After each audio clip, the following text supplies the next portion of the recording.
تخيل كده معايا، بتصحى من النوم بكرة وتقول لنفسك النهاردة هو اليوم اللي هبدأ فيه مشروعي. لا خبرة ولا شهادات لا مستثمرين. حاسس إن ده مستحيل؟ خليني أقول لك، مش بس ممكن، لا، أنت تقدر تبدأ مشروعك في 7 أيام بس. أهلا بيك، دي قناة رشد، نقدم نصايح تخليك تتحرك للأفضل.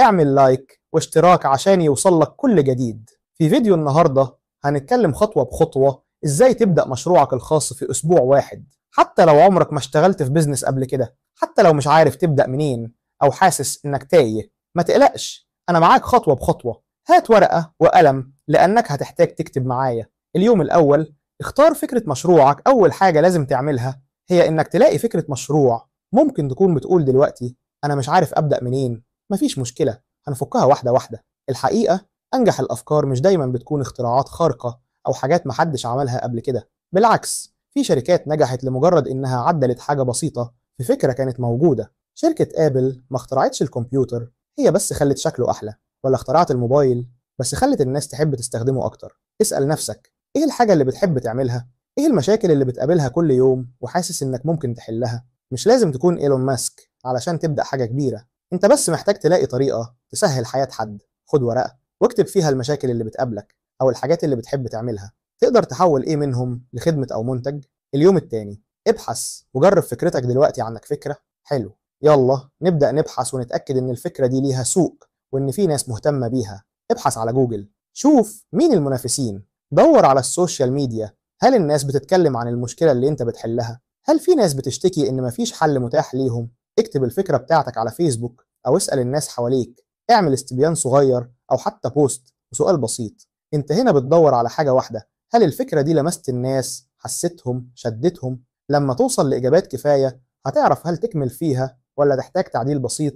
الفكرة مش ليك بس، هي للناس اللي هتشترى منك. اليوم الثالث، خطط مشروعك النهاردة دور التخطيط. بس استنى، متغرقش في التفاصيل. مش لازم خطة ب100 صفحة. كتير من البزنسات الكبيرة بدأت بخطة بسيطة جدا. اسأل نفسك 3 أسئلة: أنا هبيع إيه؟ مين اللي هيشتري؟ إزاي هوصله المنتج أو الخدمة؟ اكتب إن 3 خطوات دول وابدأ من هنا. اليوم الرابع، خلي مشروعك قانوني. النهاردة هنتكلم عن الجانب القانوني. عارف إنه ممكن يبان معقد، بس الحقيقة هو من أسهل الخطوات. كل اللي محتاجه إنك تسجل اسم المشروع، ولو محتاج ترخيص بسيطة تعملها. معظم الحاجات دي تقدر تعملها أونلاين. ممكن تبدأ كشخص فردي صاحب مسؤولية فردية، أو شركة صغيرة، شركة مساهمة محدودة. ممكن تحتاج اسم مشروع، رقم ضريبي، أو تصريح بيع. بس ما تقلقش، الإنترنت مليان شروحات وخطوات تفصيلية لكل حاجة. الموضوع بس إنك تبدأ تخلي شغلك رسمي. اليوم الخامس، صمم البراند بتاعك. دلوقتي نبدأ في الجزء الممتع، العلامة التجارية أو البراند. بتفكر تقول أنا مش مصمم؟ مفيش مشكلة، مش لازم تكون. في أدوات زي كانفا أو لوكا أو حتى فيفر هتساعدك تصمم لوجو بسيط، تختار ألوان البراند، وتعمل موقع مبدئي. البراند هو أول انطباع الناس هتاخده عنك. خلي شكلك بسيط بس ملفت. اليوم السادس، أول عميل ليك. دلوقتي نخش على الجد. معاك فكرة وبحثت عنها وخططت وجهزت البراند، بس كل ده ملوش معنى من غير أول عميل. والمفاجأة، أول عميل ده ممكن يجي النهاردة. ابدأ بكلم أصحابك، قرايبك، أي حد مهتم باللي بتقدمه. اديله عرض خاص علشان يكون أول زبون. حتى لو بيعة بسيطة، هي دليل إن فكرتك شغالة. استغل السوشيال ميديا، كلام الناس، والجروبات المحلية. أول بيع هي نقطة الانطلاق بتاعتك. اليوم السابع، فكر وطور. بعد كل اللي عملته الأسبوع ده، خد نفس وارجع تراجع اللي حصل. إيه اللي نجح؟ إيه اللي محتاج يتعدل؟